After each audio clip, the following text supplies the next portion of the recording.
Hello, everybody, and I'm back to continue Alone Yet Not Alone. We stopped on chapter 2, so I'm going to read chapter 3. Let me take my glasses off since there's a big old glare. Um, chapter 3, The Promise. It was all Barbara could do to stay on her feet as the strong young warrior dragged her through the forest. Barbara tried to free herself, but his grip on her wrist was unyielding, and he raced along with ease and agility. Her foot caught in a tangle of underbrush and blackberry vines. She tripped and fell, but the warrior's grasp did not weaken. The blackberry thorns shred her dress, and she felt cutting stings and fresh blood run down her legs as they ripped into her flesh. Barbara fought to scramble back to her feet, only to fall again. The Indian pulled Barbara up the ridge that overlooked their valley. She longed to look back at the cabin to see if there were any traces of father and Christian, but she forced herself to keep her eyes straight ahead. She must not lose sight of Regina. Every so often Barbara caught flashes of her sister's red dress through the shadows of the thick hemlock boughs. At last they emerged into an opening at the top of the ridge. The brave loosened his hold on her, and she dropped at his feet. Then he joined a group of about 12 other Indians who were talking excitedly among themselves. Regina sat nearly trembling and afraid to move from where the older brave had left her. Barbara inched way over closer to Regina and wrapped her arm around her sister. Regina's eyes filled with tears and her chin quivered as she buried her face in Barbara's shoulder. Barbara gently smoothed her tangled hair. "Everything will be all right," she whispered. "Just wait. Father will not let them keep us forever." As she spoke, she studied her surroundings. She could see the valley stretched out below and could hardly believe how far the Indians had already taken them. In the distant black structures dotted the valley. From each of them streaks of smoke funneled up into the sky. Her heart sank. Had the Indians burned their neighbors' houses too? "There's so many," Regina whispered, almost too quietly to be heard. "But Papa will be here soon, won't he?" Barbara looked at her sister, who sat wide-eyed and expressionless. She assured her with a slight nod and then gently wiped away the blood from a cut on Regina's cheek. But uncertainty gripped Barbara. Then she looked back toward the hand of Indians. There were too many for Father and Christian to overcome by themselves. All the warriors were heavily armed, and their faces were decorated with what she assumed was war paint. Most of them wore similar clothing and spoke with the same accent as the Indian who had captured her. But some seemed to be from a different tribe. They did not wear the long leather leggings of her captor, and they communicated little with the others. The brave who had dragged Regina up the ridge wore very little leg protection, other than the moccasins that extended all the way up his calves and were fastened securely below his knees. Beads that bounced and danced with each little movement hung from the fringes at their tops. Barbara saw that, though the Indians stood talking, their feet and legs never stopped moving. She could sense their restless excitement and feared what they would do next. "Barbara!" Regina cried, pointing across the crude encampment. "Look, it's Marie!" Near a large rock at the other end of the clearing, Barbara saw Marie huddled with several other children. She almost did not recognize her friend. Marie's shiny black hair was always neatly braided and fastened across the top of her head, but now it was matted and tangled. Marie glanced at Barbara and shook her head. Terror was written all over her pale, drawn face. For some reason, Marie did not want to be recognized. "Shh," Barbara whispered, gently placing her finger over her sister's mouth.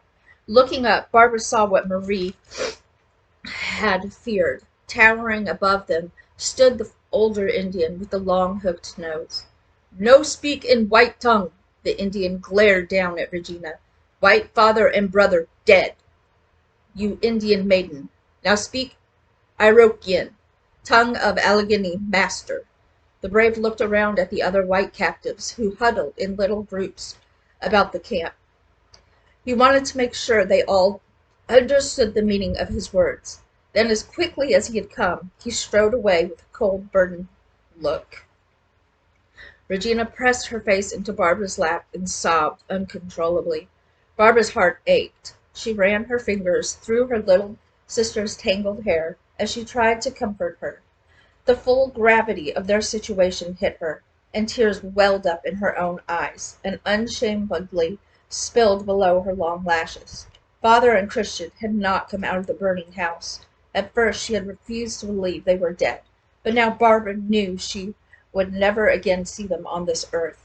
Before long the braves gathered all of the captives together in a long line. Using coarse rawhide, they bound them by their wrists. The young brave who had captured Barbara came toward her and looked her straight in the eye. She returned his gaze with courage. His expression softened slightly, and he said, "I am Glasgow, son of the great Allegheny chief, brother of Henowa." He pointed to an older yet stoic-looking brave who bore the marks of many battles. Ava, stop. Glasgow walks down the row of captives. His voice changed tones, hardening with each step. "I go with others, and Henowa guards captives. He great warrior, keep many captives." Glasgow and the other braves collected their weapons and vanished into the forest. Henowa watched the captives carefully. His eyes were fierce, and Barbara knew they missed nothing. I've got to pause a moment. Glasgow and the other braves collected their weapons and vanished into the forest. Henowa watched the captives carefully. His eyes were fierce, and Barbara knew they missed nothing. He seemed like a coiled snake, ready to strike at the slightest alarm. She found herself wishing Glasgow had stayed instead. Barbara longed to talk to her friend Marie, but she knew that was impossible.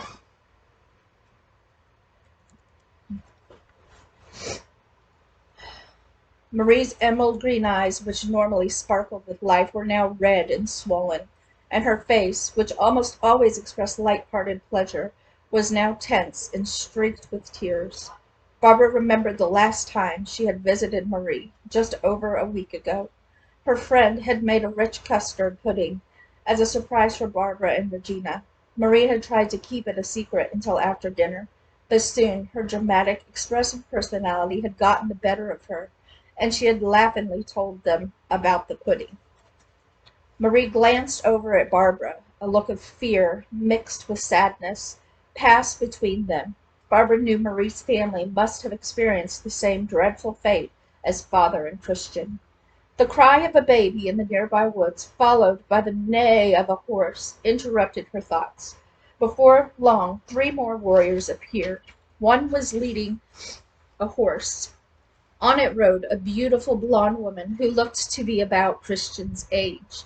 The other 2 warriors carried a little boy and 2 girls about Regina's age. Finally, a 4th Indian appeared, carrying a crying child who looked about 2 years old. At the sight of the child, the young woman slid from her horse to the ground and fell to her knees. She cradled her hands over her heart as if she were rocking a child and wept. My baby, how could they?" The brave who carried the little girl shoved the poor woman. For a moment Barbara thought the mother would be reunited with her child, but the frightened child shrunk away from both the brave and the crying woman. "No speak white man's tongue, or mourn death of white father's son. Your papa's too young to make long journey. White woman care for dead woman's child." He set the little orphaned girl in her lap. The woman embraced the child and tried to soothe her fears, but her own sobs shook her entire body as she silently mouthed, "My baby, my little baby," over and over. Barbara watched in disbelief. The young woman must have been the wife of the young married English couple who had recently moved to the far end of the valley. She could only imagine the mother's grief at being torn from her baby, and she longed to comfort the woman. But Barbara looked down at the rawhide to cut the woman. Barbara looked down at the rawhide that cut into her wrists and knew there was nothing she could do. All the next day and the day after they sat bound, hand and foot, watching helplessly as more grief-stricken woman and child were added to their group. Each evening the braves gave the captives small portions of coarse, dried meat and wild blackberries. Nevertheless, Barbara and the others awoke each morning with gnawing hunger pains, and the knowledge that their next meal would not come until evening. Barbara prayed constantly for the raids to stop and for deliverance. There was strength in numbers, she kept thinking to herself, and as long as they stayed in one place, the sooner help might come. By now, Mother and John would surely have returned from the mill, and they would begin to search for them. Barbara knew John would not rest until she and Regina were safely home. But no one came. 3 days later the Indians awakened the party before dawn and forced them to begin a merciless march through the tangled underbrush of the forest. They walked at a brisk pace from dawn until dusk, pushing deeper and deeper into the heart of the Blue Mountains. As each day passed, Barbara grew more and more concerned about Regina and wished she could help her bear her sister's trial. Regina seemed too young and innocent to carry this burden. Barbara remembered how the fall colors normally warmed her sister's heart. The crisp air stirred her until she would squeal with cheer, delight, and skip and dance. But now, as Regina marched along in the solemn line of captives, with her head hung low, she hardly took notice of the world around her. Barbara, however, drew strength from observing the wondrous creation that surrounded them. The leaves above her looked like gold as they shimmered in streams of light that forced their way through the thick forest canopy. Okay, sorry, I'm back. Let's continue. The train became totally unfamiliar, and Barbara and Regina looking wistfully over their shoulder, as if this was all a nightmare, and she would wake up to find the valley she called home. Then, with sadness and fear spreading over the tender features of her face, Regina would look up deep into her older sister's eyes for reassurance, even though she did not always feel it herself. Barbara tried to convey strength and hope to Regina. At night, Barbara whispered the words of Regina's favorite hymn to her ear and prayed they would be comfort. But when Regina just lay silent and unmoving in the darkness, Barbara's concern for her grew. After 5 days of penetrating the vast and what seemed like endless forest, the Indians finally slowed their pace and eventually stopped to rest. That evening, the braves gave the tired band of captives their meager allotment of dried meat, and then allowed them to bed down early for the night. The braves sat around their campfire, immersing themselves in active conversation. Barbara watched their hand motions and facial expressions in the firelight. They were apparently boasting of their success. As the moon rose higher in the stillness of the night, Regina dared to speak for the first time since the day of her capture. "Barbara," Regina whispered, so low she could hardly be heard, "what do you think they'll do to us?" "I'm not sure, Regina." She wrapped her arms around her little sister. "But I know one thing. We are together, and I'll never let them take you away." A tear ran in Regina's cheek, and her voice quivered. Do you think we will ever see Mother again?" Barbara gently ran her fingers across her sister's anxious brow, while she tried to choke down the lump that was forming in her own throat. Then, sounding much more confident than she felt, she said, "Yes, dear, we will see her again. Until then, we must be brave girls and remember what she and Father taught us. God will always be with us, even in our most difficult trials." They were silent for a moment. "The Indians may have taken us away from our home, but they can never take away our faith in Jesus Christ. No matter what happens, even if something were to happen to me, never forget that God is with you."